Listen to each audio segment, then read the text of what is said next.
Mesdames, Messieurs, chers téléspectateurs de Africa Soleil Média, bonjour. Bienvenue sur votre émission Rocambio. Nous allons parler aujourd'hui de l'éducation et ce sera avec Madame Ganglo Josiane, fondatrice du CSP Le Bonheur de Gbagbo Lingbe. Elle nous entretient aujourd'hui sur la différence entre cours de vacances et cours de mise à niveau, également sur les résultats du BPC 2021 suivant. Ici, c'est Ganglo Josiane, fondatrice du CSP Le Bonheur de Gbagbo. L'école est située à Gbagbo Lingbe, dans la commune d'Avrancourt, arrondissement Wao.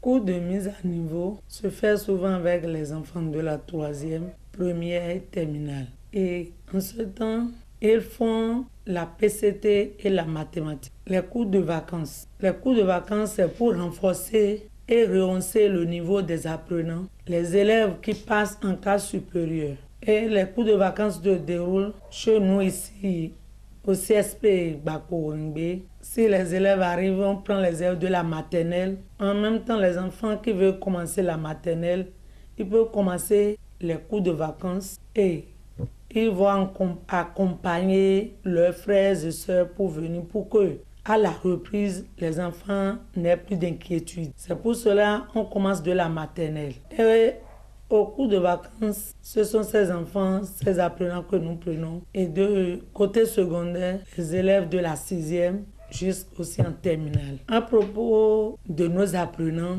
nous ne pouvons pas dire que la faute surtout c'est aux enseignants. La faute aujourd'hui, c'est aux parents et à nos apprenants. Parce que nos apprenants aujourd'hui, venus à la maison, pour qu'ils reprennent les cahiers pour travailler, c'est difficile pour eux. Souvent, les parents vont dans leur service, dans leurs ateliers, et ils reviennent à 22h, 20h, et de là, les enfants n'ont pas de suivi. Nos apprenants aussi reviennent à la maison, ils jettent les sacs, les cahiers, au lieu de s'occuper de leurs travaux, de leurs exercices, de leurs leçons, ils laissent tout ça là.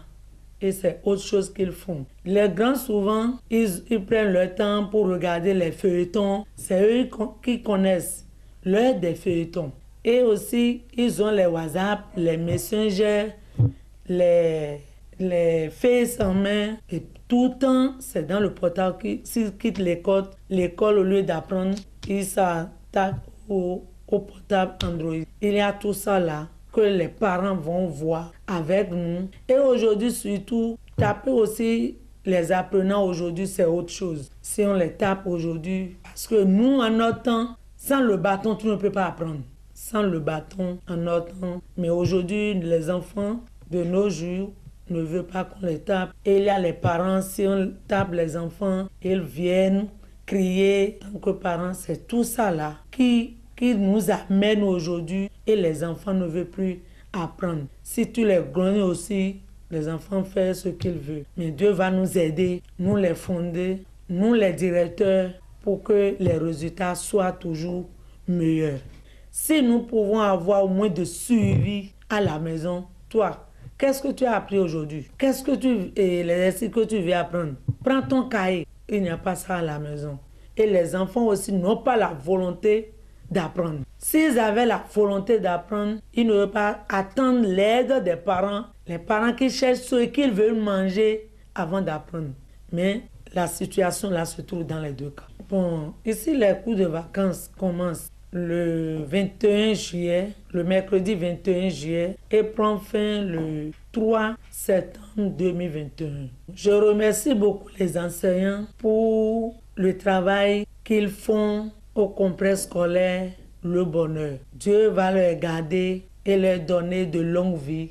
Et ensemble, nous saurons ce que ça va donner. Ici, le CEP a donné 100%, le BPC 84,61% pour le BPC. Les chers parents, je leur remercie aussi beaucoup pour l'effort. Parce que payer la scolarité pour les enfants aujourd'hui, ce n'est pas facile. Et que Dieu, dans ce qu'ils font, Dieu leur rehausse beaucoup dans leur travail et de là, pour payer la contribution, serait un peu facile pour eux. Je remercie aussi les élèves qui ont fourni ces efforts. Dieu va les garder plus que ça. Et je remercie aussi les parents d'élèves, les mamans et les papas. Même les sages du quartier aussi, je les remercie. Que Dieu nous garde ensemble et nous prête vie. Nous allons poursuivre cette émission avec M. Adriano Mathias, qui est élu coordonnateur du projet CENI, nous fait une analyse approfondie des résultats au BPC et nous parle également des cours de mise à niveau et de cours de vacances suivants. La différence entre cours de remise à niveau et cours de vacances, je pense que c'est presque la même chose dans la pratique. Un apprenant qui a des lacunes, qui a des insuffisances par rapport à des notions qu'on aide à corriger, est en train de recevoir comme ça des cours de remise à niveau. Que ce soit au cours de l'année scolaire, que ce soit pendant les congés ou pendant les grandes vacances. Lorsque ces cours de remise à niveau se déroulent pendant les vacances, je pense qu'on peut appeler ça cours de vacances. Mais que ce soit au cours de l'année ou pendant les congés ou vacances, comme je viens de le dire, les cours de renforcement sont appelés les cours de remise à niveau. Ce serait une bêtise de dire que les cours de remise à niveau concernent spécifiquement un seul type d'apprenant, une seule catégorie d'élèves. Ce serait... Même les grands peuvent avoir des cours de remise à niveau. Même des vieillards peuvent suivre les cours de remise à niveau. Les vieillards aussi peuvent suivre les cours de remise à niveau. Donc, à mon avis, les cours de remise à niveau permettent à l'enfant de corriger ses insuffisances ou d'anticiper sur les programmes à venir. Vous voyez, donc, à mon avis, c'est toutes les classes qui sont concernées, toutes les promotions qui sont concernées quand il s'agit de cours de remise. Mais peut-être on va dire ceux qui ont déjà eu le BABA et qu'on veut motiver, qu'on veut renforcer. Donc peut-être CI, on peut beaucoup plus être tenté de 10 cours de vacances parce que les autres n'avaient pas. Mais parmi eux, il y a des enfants, il y a des apprenants qui ont fait la maternelle et qui veulent commencer la classe de CI. Je vois que c'est presque la même chose. Chaque acteur de l'éducation doit pouvoir se poser la question et se dire quelle est ma part de responsabilité. Mais en matière de résultats, moi je n'aime pas être figé. Je voudrais être un peu flexible parce que dans ma vie, vous savez, pendant mon cursus scolaire, j'ai quand même vu des amis. Après la composition, les évaluations, ils m'ont montré quand même des exercices qui nous ont été soumis. Et souvent, c'est que ces exercices ont été vus au cours de TD, ou bien ils ont vu ça dans leur annale, ou bien lorsqu'il y a un cours de renforcement à domicile, leur répétiteur. Ben, tout le monde n'a pas de répétiteur. Je ne veux pas dire que c'est l'OME qui est le département le plus pauvre du Bénin. On ne dresse pas son chien le jour de la chasse. C'est simple, hein, je le dis souvent. Les gens n'ont pas le niveau. Au lieu de les mettre au pas en même temps, on se dit, on n'a pas beaucoup de dépenser. On veut les mettre dans le grand groupe des cours de vacances, alors que de façon spécifique, les enfants ont besoin de quelque chose. C'est un peu comme les cas de maladie.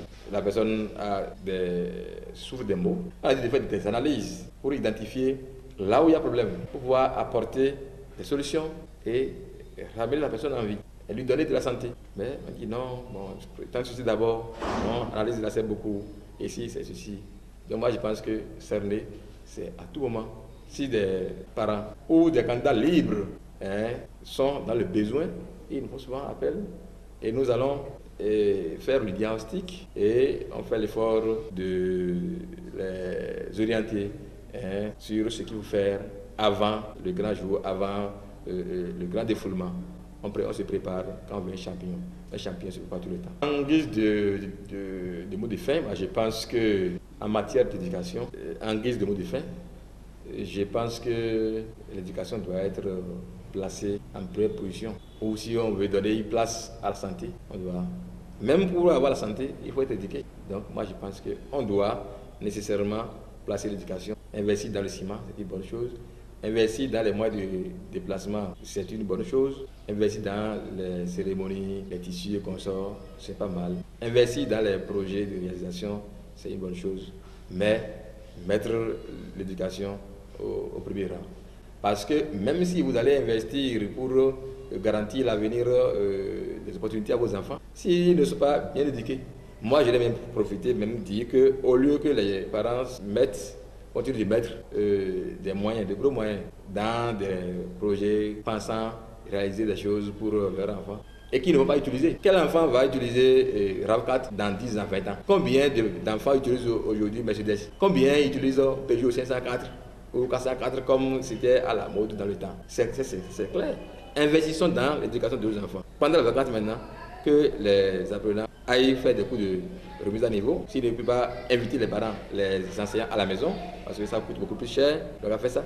Et ils doivent profiter des formations de courte durée qu'on organise pour pouvoir, les journalistes, savoir utiliser le portable pour pouvoir gagner un peu de points.